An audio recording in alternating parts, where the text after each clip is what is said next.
नाजरीन अस्सलाम वालेकुम। खबरनामे में आपका खैर मकदम है। पहले नजर डालते हैं सुर्खियों पर। रियासती असेंबली के बजट इजलास का आगाज, गवर्नर के खुतबे के दौरान अपोजिशन का हंगामा।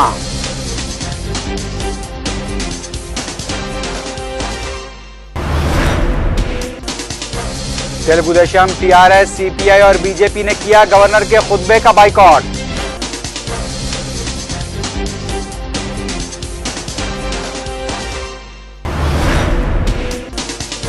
गवर्नर का खुतबा झूठ का पलंदा, अपोजिशन का रद्दअमल। अपोजिशन के बाइकॉट पर कांग्रेस ने किया अफसोस का इजहार।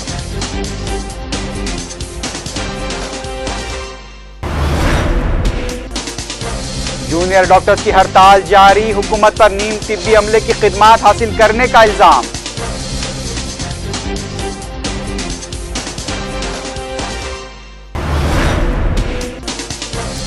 पाकिस्तानी वजीर आजम यूसुफ रजा गिलानी पर फर्द जुर्म आयद, समाअत 22 फरवरी तक मुलतवी।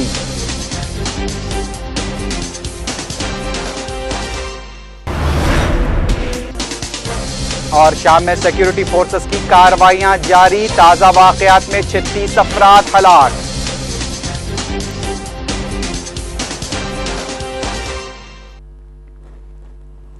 सुर्खियां आपने देखी, अब देखते हैं क्या है आज की अहम इलाकाई खबरें।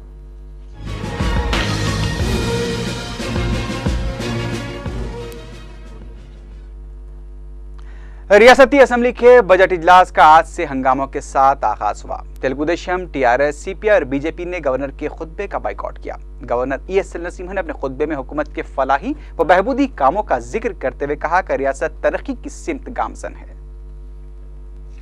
आंध्र प्रदेश मुखरना से गवर्नर ईएसएल नरसिम्हन के खुतबे का तेलुगु देशम, टीआरएस, सीपीआई और बीजेपी ने बाइकॉट किया, जबकि सीपीएम ने खुतबे पर नाराजगी का इजहार किया।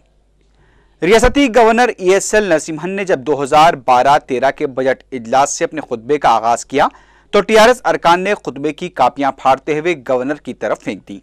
गवर्नर ने 34 मिनट के खुतबे के इब्तिदाई 12 मिनट शोरगुल के दौरान इंतहाई बर्ख रफ्तारी के साथ मुकम्मल किए।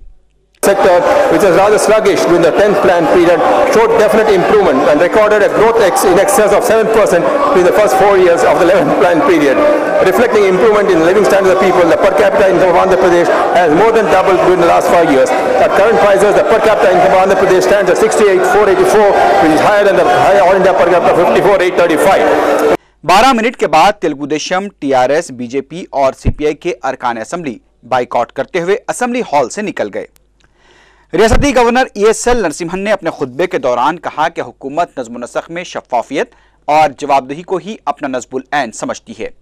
आंध्र प्रदेश में कई फलाह बहबूद के प्रोग्राम जैसे वज़ाइफ, स्कॉलरशिप्स, अवामी निज़ाम तक़सीम के जरिए इमदादी चावल की फराहमी, अमकना, आरोग्यश्री, फीस बाज़दागी और स्मार्ट कार्ड, IT भी काबिल जिक्र हैं।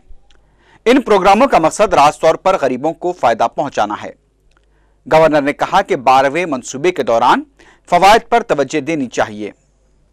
रियासती गवर्नर ईएसएल नरसिम्हन ने कहा कि अमन कानून की बरकरारी रियासत की तमाम तर तरक्की और फरोग की सामीन है। उन्होंने कहा कि हालिया चंद महीनों में रियासत में अमन कानून की मजमूई सूरत हाल इत्मीनान बख्श रही है। सियासी और फिरकावाराना तशद्दुद को मौसर तरीके से काबू में किया गया है और दूसरी जानिब बायाबाजू की इंतहा पसंदी से निमटने के लिए मौसर इक़दाम भी किए जा रहे हैं। गवर्नर ने कहा कि सरकारी प्रोग्राम्स और स्कीमों पर मौसर अमलावरी और फंड्स को सहूलत बख्श बनाने के लिए ग्रीन चैनल स्कीम का भी आगाज किया गया है। ईएसएल नरसिम्हन ने कहा कि अजीमतर हैदराबाद की तरक्की के लिए 900 करोड़ रुपए के मसारिफ से 100 दिन के दूसरे मरहले के तहत प्रोग्राम को खतियत भी दी गई है। इसके अलावा 6,700 करोड़ की लागत से आउटर रिंग रोड का काम भी तेजी से जारी है। हमलो नकल के निज़ाम में बेहतरी लाने के लिए MMDS के दूसरे मरहले के काम का आगाज भी किया जा रहा है। गवर्नर ने कहा कि हुकूमत हिफ्ज़ान सेहत को अव्वलीन तरजीह दे रही है और साफ पीने के पानी की सरबराही को मौसर बनाने के लिए इक़दाम भी किए जा रहे हैं। उन्होंने कहा कि JNNURM के तहत 252 प्रोजेक्ट्स को मंजूरी हासिल हुई है, जिसके तहत हैदराबाद, विजयवाड़ा, विशाखापट्टनम के लिए 1.79 लाख अमकना को मंजूरी हासिल हो चुकी है, जिसमें 1.10 लाख मकानात तकमील पा चुके हैं और 2012 तक माबाकी मकानात मुकम्मल कर लिए जाएंगे। गवर्नर ने कहा कि शहर हैदराबाद के लिए राजीव आवास योजना के तहत मकानात की मंजूरी मरकज से हासिल हुई है। उन्होंने कहा कि शहर में पीने के पानी के मसले की यकसुई के लिए कृष्णा के तीसरे मरहले और गोदावरी से पानी लाने के लिए इक़दाम किए जा रहे हैं। ESL नरसिम्हन ने कहा कि हुकूमत ने पसमानदा तबकात को अहमियत देते हुए पसमानदा तबकात के 30,000 बच्चों को अकामती सहूलत पहुंचाने के लिए 300 बॉयज हॉस्टल कॉलेजेस कायम किए हैं। खुतबे में अक़लियतों का जिक्र करते हुए गवर्नर ने कहा कि हुकूमत के पास अक़लियतों की बहबूद का एजेंडा सरे फहरिस्त है और अक़लियती तलबा को स्कॉलरशिप्स, फीस बाज़दागी की सहूलत फराहम की गई है और अक़लियतों के अक्सरियती वाले 12 अजला में 12 अकामती मदारिस भी कायम किए गए हैं। इसके अलावा गवर्नर ने जल यज्ञम प्रोजेक्ट्स और हुकूमत के दीगर प्रोग्रामों पर रोशनी डालते हुए कहा कि रियासत तरक्की की सिमत गामजन है। The economic and educational development of the minorities is foremost on the government agenda. For the welfare of minorities, scholarships and fee reimbursements are being provided to the minority students on a saturation basis to enable them to pursue education. Further, 12 residential schools have been established in the 12 minority concentrated districts. Rural road connectivity is an important concern of the state. Under the Prime Minister Gram Sadak Yojana program, roads of 19,597 kilometers have been covered during incurring an expenditure of rupees 3,554.22 crores. The centre was requested to liberally consider the upgradation of proposal under the PMGSY for rural roads. The Backwards Region Grant Fund is being implemented in Andhra Pradesh for the year 07-08 and 13 districts in the state were covered under this program, which aims to bridge critical gaps in local infrastructure. It also facilitates strengthening of the local self-governance of both rural and urban local bodies. Participatory planning is the most important component of the program. We are all aware that maintaining peace and tranquility contributes to the all-round growth and development of the state. Overall, the law and order situation in the state in the recent months has been quite satisfactory. Political communal violence is under effective check. Opposition जमातों ने governor के खुतबे को झूठ का पलंदा करार दिया है। Governor के खुतबे का बाइकआउट करने के बाद अपोजिशन अरकान ने मीडिया पर आयद की गई तहदीदात पर भी शदीद बरहमी का इजहार करते हुए कहा कि हुकूमत अपोजिशन की आवाज को दबाने की कोशिश कर रही है। अपोजिशन जमातों ने गवर्नर के खुतबे को झूठ का पलंदा करार दिया।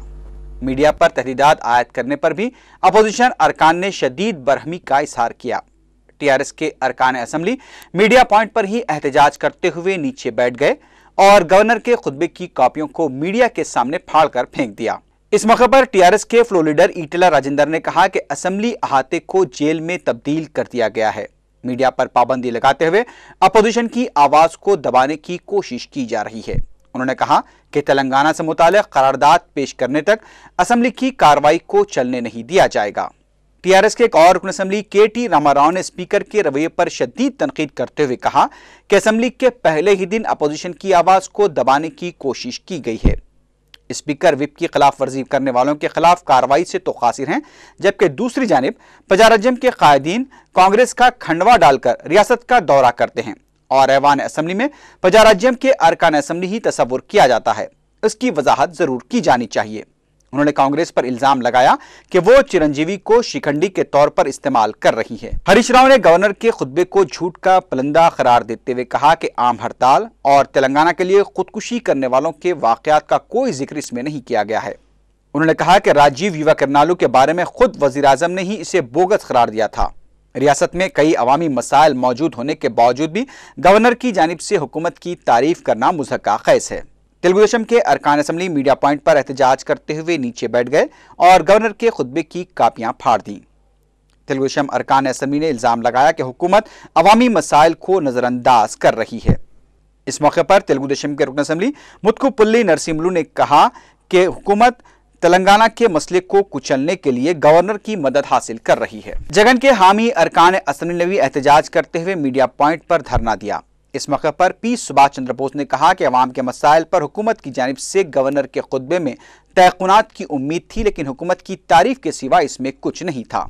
इस मौके पर बायाबाजू की जमातों के कायदीन ने अनोखा एहतजाज करते हुए अपने कानों में फूल लगाया और कहा कि गवर्नर का खुतबा कान में फूल रखने के मुमासिल है। लोक सत्ता पार्टी के जयप्रकाश नारायण ने गवर्नर के खुतबे को बोगस करार दिया। उन्होंने हुकूमत की नाकामी को आदत शुमार के जरिए कामयाब करार देने की कोशिश से इसे ताबीर किया। बीजेपी के रुकन असेंबली किशन रेड्डी ने कहा कि गवर्नर के खुतबे में अवाम के मसाइल को नजरअंदाज कर दिया गया है। उन्होंने कहा कि कांग्रेस तेलंगाना की तश्कील के वादे से मुनहरिफ हो चुकी है। 3 साल गुजर जाने के बाद भी गवर्नर ने खुतबे में तेलंगाना का कोई जिक्र नहीं किया। सदर पीसीसी बी सत्यनारायण ने कहा है कि चंद्रबाबू नायडू अवाम के एतमाद से क्यों महरूम हो गए हैं। गवर्नर के खुतबे के दौरान तेलुगुदेशम के बाइकॉट से ये बात साबित हो चुकी है। उन्होंने कहा कि चंद्रबाबू नायडू सिर्फ बदनवानियों और शराब का राग अलापना जानते हैं। बी सत्यनारायण ने कहा कि सदर तेलुगुदेशम सिर्फ अपने सियासी मफाद के लिए गिरी हुई सोच, नजरिया और नारों के साथ गवर्नर के खुतबे को बाइकॉट किया है, जो कि काबिल मजम्मत है। सदर पीसीसी ने इल्जाम लगाया कि अपोजिशन कायद को जमहूरियत और दस्तूर पर भरोसा नहीं है, इसलिए बजट इजलास के दौरान उन्होंने गवर्नर के खुतबे का बाइकॉट किया है। रियासती असेंबली की तारीख में पहली बार अपोजिशन कायद ने गवर्नर के खुतबे का बाइकॉट किया है। रियासती वजीर अनमराम नारायण रेड्डी ने मीडिया से बात करते हुए ये बात कही। उन्होंने कहा कि 9 साल चीफ मिनिस्टर के ओहदे का तजुर्बा रखने वाले चंद्रबाबू नायडू ने कौमी तराने और गवर्नर के वक़ार को मजरूह किया है। उन्होंने कहा कि गवर्नर के खुतबे से पहले कौमी तराने की धुन बजाए जाने के बाद ऐवान में दाखिल होते ही तेलुगुदेशम अरकान को गवर्नर के खुतबे के दौरान खलल अंदाजी पैदा करने की हिदायत दी गई। उससे साफ जाहिर होता है कि चंद्रबाबू नायडू हुकूमत के तरक्की और बहबूदी के कामों को देखकर बौखलाहट का शिकार हो चुके हैं, इसलिए उन्होंने गवर्नर के खुतबे की समाअत को भी गवारा न समझा। अनमराम नारायण रेड्डी ने कहा कि अपोजिशन को चाहिए कि हुकूमत के साथ ताउन करें और हुकूमत के खामियों को सामने लाने के लिए मौके का सही इस्तेमाल करें, लेकिन अपोजिशन जमातें अपने सियासी मकासद और सरगर्मियों को तरजीह देते हुए अवाम के मसाइल को नजरअंदाज कर रहे हैं। उधर कायदे अपोजिशन चंद्रबाबू नायडू ने गवर्नर के खुतबे को झूठ का पलंदा करार दिया। मीडिया से बात करते हुए सदर तेलुगुदेशम चंद्रबाबू नायडू ने कहा कि गवर्नर के खुतबे में अवामी मसाइल को नजरअंदाज करते हुए सिर्फ हुकूमत की ही तारीफ की गई है। चंद्रबाबू नायडू ने इल्जाम लगाया कि स्पीकर ने असेंबली के हाथे में इमरजेंसी का माहौल पैदा कर दिया है। उन्होंने मीडिया पर आयद की गई तहदीदात पर भी शदीद बरहमी का इजहार करते हुए कहा कि जमहूरियत की खिलाफ वर्जी है। उन्होंने कहा कि असेंबली की अराजी कमेटी में तेलुगुदेशम को एतमाद में लिए बगैर सिर्फ 2 अरकान की शमूलियत पर ही एहतजाजन तेलुगुदेशम ने बीएससी इजलास का बाइकॉट किया। चंद्रबाबू नायडू ने गवर्नर के खुतबे पर तबसरा करते हुए कहा कि रियासत गुज़िश्ता 1 साल से कई संगीन मसाइल का सामना कर रही है, इसके बावजूद भी गवर्नर के खुतबे में किसी का भी जिक्र नहीं है। उन्होंने कहा कि कांग्रेस जो खुद को अक़लियतों की हमदर्द करार देती है, गवर्नर के खुतबे में अक़लियतों को भी कोई खातिर खा अहमियत नहीं दी गई है। खबरनज़ीर रियासती गवर्नर ESL नरसिम्हन का असेंबली में सुरखालीन पर इस्तकबाल किया गया। रियासती असेंबली के बजट इजलास के लिए असेंबली और कौंसिल के मुश्तरका इजलास से खिताब के लिए गवर्नर का रियासती असेंबली स्पीकर एन मनोहर, कौंसिल के सदनशीन चकरापानी के अलावा असेंबली के आला अहदेदारों ने इस्तकबाल किया।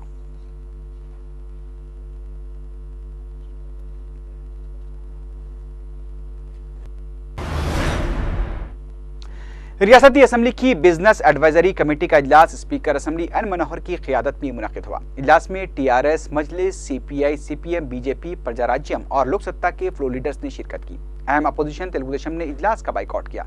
इजलास के बाद पता चला है कि रियासती असेंबली का बजट इजलास 29 मार्च तक जारी रहेगा, जिसमें 6 बिल्स पेश किए जाएंगे और SC सबप्लान के लिए 1 दिन मुबाहिस के लिए मुख्तस किया गया है। अहम अपोजिशन तेलुगुदेशम की जानिब से BSC इजलास के बाइकॉट के तनाजुर में गवर्नर के खुतबे पर तहरीक तशक्कुर के बाद फिर एक बार BSC इजलास तलब किया जाएगा। अपोजिशन जमातों की जानिब से IAS अहदेदारों के खिलाफ कार्रवाई और मुख्तलिफ स्कैम से जुड़े मामलात को ज़ेर बहस लाने के मुतालबात पर स्पीकर ने नोटिस दिए जाने के बाद मौका फराहम करने का तयक़ुन दिया। अपोजिशन की जानिब से तेलंगाना मसले को भी ज़ेर बहस लाने के मुतालबे पर चीफ मिनिस्टर ने मुदाखलत करते हुए कहा कि यह मसला मरकज से जुड़ा है। इसके अलावा खुसूसी मुबाहिस के तहत बहबूदी प्रोग्रामों, ज़रई इंफ्रास्ट्रक्चर्स और दीगर को शामिल किया गया है। ताहम आइंदा BSC इजलास में क़तई एजेंडे को क़तियत दी जाएगी।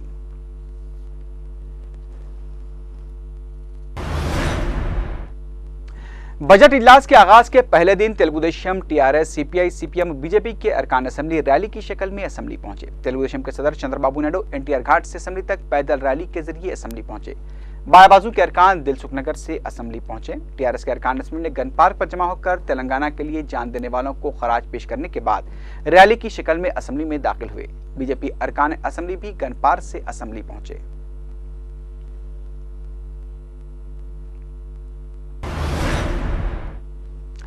जूनियर हड़ताली डॉक्टर्स ने हुकूमत की जानिब से मजीद किसी बातचीत के इंकार के बाद अपने एहतजाज में शिद्दत पैदा करने का ऐलान किया है। गांधी हॉस्पिटल में हड़ताली डॉक्टर्स के नुमाइंदे ने कहा कि हुकूमत की जानिब से हंगामी इंतजाम करने के दावे खोखले हैं, क्योंकि हजारों मरीजों के लिए सिर्फ चंद डॉक्टर्स की ही खिदमात हासिल की जा रही हैं। हड़ताली डॉक्टर्स ने यह इल्जाम भी लगा कि हुकूमत इंतजामात के नाम पर नीम तिब्बी अमले की खिदमात हासिल करते हुए मरीजों की जानों से खेल रही है। अभी खबरें और भी हैं, लेकिन उससे पहले लेते हैं एक मुख्तसर सा वक्फा।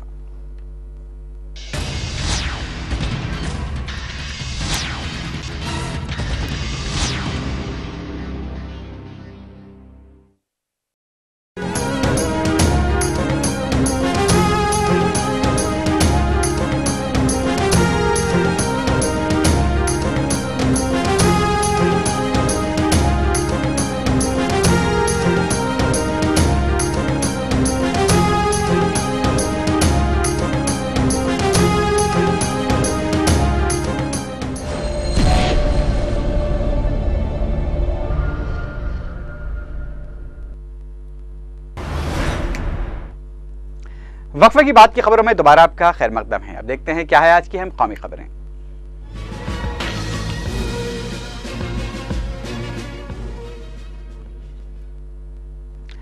वज़ीर-ए-आज़म डॉक्टर मनमोहन सिंह ने बेसिक ममालिक के वज़राए माहौलियात के इजलास से कबल कहा है कि तरक्की अवाम के लिए अहम है, लेकिन उस तरक्की के लिए माहौलियात को नुकसान नहीं पहुंचाया जाना चाहिए। अपने ट्विटर पर वज़ीर-ए-आज़म ने कहा कि माशी तरक्की अवाम के लिए बेहद ज़रूरी है, लेकिन हमें ऐसी तरक्की की इजाज़त नहीं दी जानी चाहिए जिससे हमारे माहौलियाती निज़ाम को नुकसान पहुँचता हो। बेसिक ममालिक ब्राज़ील, साउथ अफ्रीका, हिंदुस्तान और चीन के वज़राए माहौलियात आज वज़ीर-ए-आज़म डॉक्टर मनमोहन सिंह से मुलाकात करने वाले थे, जिन्होंने बाद में उनसे मुलाकात की। इजलास में मुश्तरका तौर पर आलमी माहौलियाती तब्दीली पर तबादला ख्याल किया गया।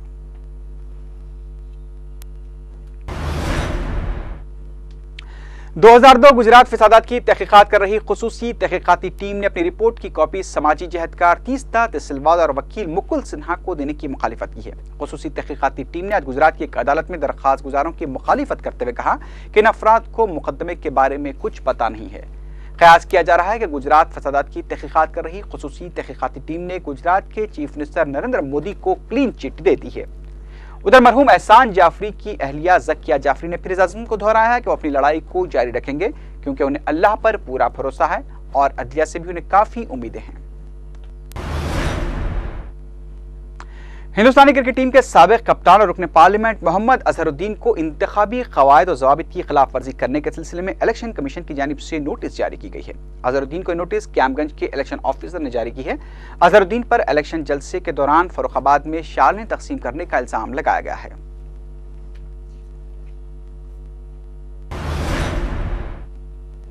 बीसीसीआई और सहारा इंडिया के दरमियान तातुल अभी भी बरकरार है। आज बीसीसीआई ने सहारा इंडिया की जानिब से किए गए बाज अहम मुतालबात को मानने से इनकार कर दिया है। बीसीसीआई के सदर एन श्रीनिवासन ने उम्मीद जाहिर की कि सहारा इंडिया मुस्बित रद्द-ए-अमल जाहिर करेगा और हमारी तजवीज़ का सही तौर पर जवाब देगा।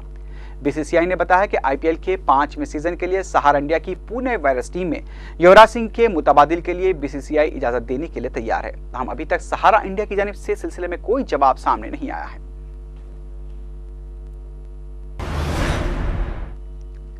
सीबीआई के डायरेक्टर एपी सिंह ने कहा कि बैरूनी बैंकों में हिंदुस्तान से ताल्लुक रखने वाले अफराद के कई खाते मौजूद हैं। इंसदाद रिश्वत और असाजात के मौजू पर मुनक्किदा पहली इंटरपोल ग्लोबल इफ्तिताही तकरीब से खिताब करते हुए सीबीआई डायरेक्टर एपी सिंह ने बताया कि बैरूनी बैंकों में हिंदुस्तानियों के $500 बिलियन यानी 24.5 लाख करोड़ रुपए के खाते मौजूद हैं। उन्होंने कहा कि स्विस बैंक में भी हिंदुस्तानी अफराद के काफ़ी खाते मौजूद हैं। उन्होंने इस बात का एतराफ़ किया कि गैर कानूनी रकमी तबादलों से मुताल्लिक़ तफसीलात के हुसूल के लिए काफ़ी वक्त दरकार है।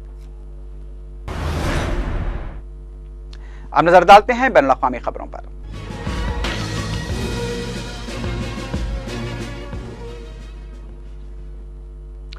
पाकिस्तान सुप्रीम कोर्ट ने वज़ीर-ए-आज़म यूसुफ रज़ा गिलानी पर तौहीन अदालत के मुकदमे में फर्द जुर्म आयद कर दी है। जस्टिस नासिरुल मलिक की क़ियादत में पाकिस्तान सुप्रीम कोर्ट की 7 रुकनी बेंच, जो कि एनआरओ पर अमलावरी से मुताल्लिक़ मुकदमे की समाअत कर रही थी, आज यूसुफ रज़ा गिलानी के खिलाफ फर्द जुर्म आयद करते हुए कहा कि वज़ीर-ए-आज़म यूसुफ रज़ा गिलानी ने जानबूझकर अदालती अहकामात पर अमल दरामद नहीं किया है।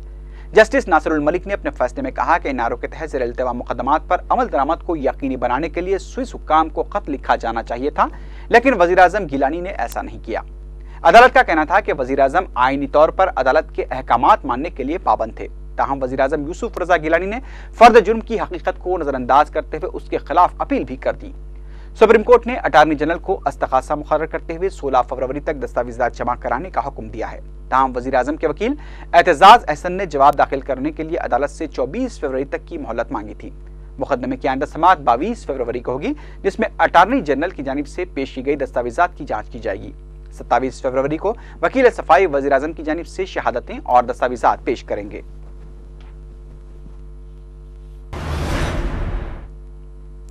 उधर पाकिस्तान के साबिक क्रिकेट कप्तान और तहरीक इंसाफ पार्टी के सरबराह इमरान खान ने वज़ीर आज़म पाकिस्तान यूसुफ रज़ा गिलानी पर फर्द जुर्म आयद किए जाने पर यूसुफ रज़ा गिलानी को शदीद तनकीद का निशाना बनाया है।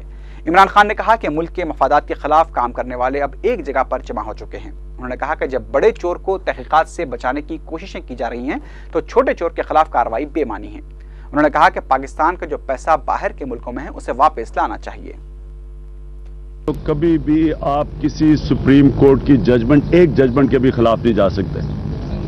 अगर असल जमहूरियत होती है तो अब तक ऑपोजिशन ने कभी गवर्नमेंट को काम करने ही नहीं देना था जिस दिन पहली सुप्रीम कोर्ट की जजमेंट की उन्होंने दफा किया। अब मसला पाकिस्तान का यह है कि यह जमहूरियत है ही नहीं, ये बंदर बांट है, सब मिल के खा रहे हैं। आसिफ जरदारी का कमाल यह है कि जो भी मुंह खोलता है, जिससे खौफ आता है, उसको कुछ खाने के लिए दे देता है। सबको उसने साथ मिला लिया और इसको जमहूरियत, आप अगर इसको जमहूरियत कहते हैं फिर कहते हैं बलूचिस्तान की गवर्नमेंट भी जमहूरियत। शाम में मुजाहिरीन के खिलाफ सिक्योरिटी फोर्सेस की कार्रवाइयां जारी हैं। ताज़ा तरीन इतलात के मुताबिक सिक्योरिटी फोर्सेस की जानिब से की गई फायरिंग में दुर्रे में 15, हमस में 10 और दीगर इलाकों में 11 अफराद सिक्योरिटी फोर्सेस की फायरिंग में हलाक हो गए हैं। शाम की सरकारी फौज की जानिब से हमस शहर पर टैंकों से गोलाबारी का सिलसिला आज फिर से शुरू हो गया।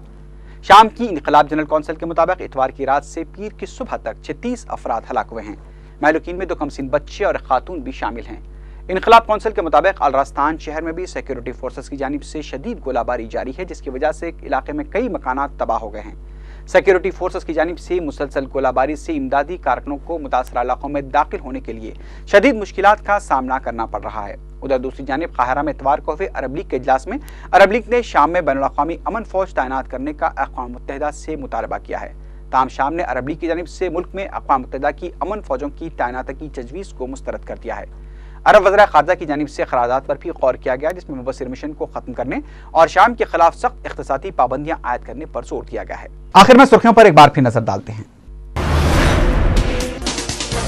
रियासती असम्बली के बजट इजलास का आगाज, गवर्नर के खुतबे के दौरान अपोजिशन का हंगामा।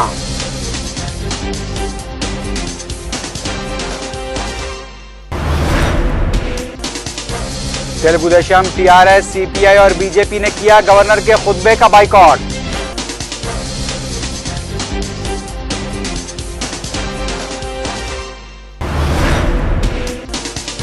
गवर्नर का खुतबा झूठ का पलंदा, अपोजिशन का रद्द-ए-अमल। अपोजिशन के बाइकॉट पर कांग्रेस ने किया अफसोस का इजहार।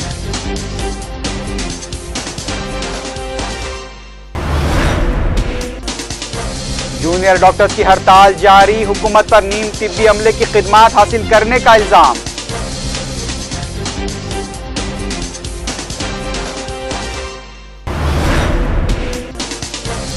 पाकिस्तानी वजीर आजम यूसुफ रज़ा गिलानी पर फर्द जुर्म आयद, समाअत 22 फरवरी तक मुलतवी।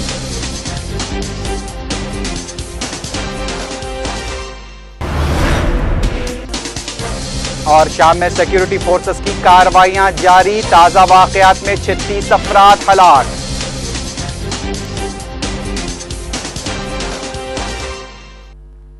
इसी के साथ ही खबरनामा अख्ताम को पहुंचा। अल्लाह हाफिज।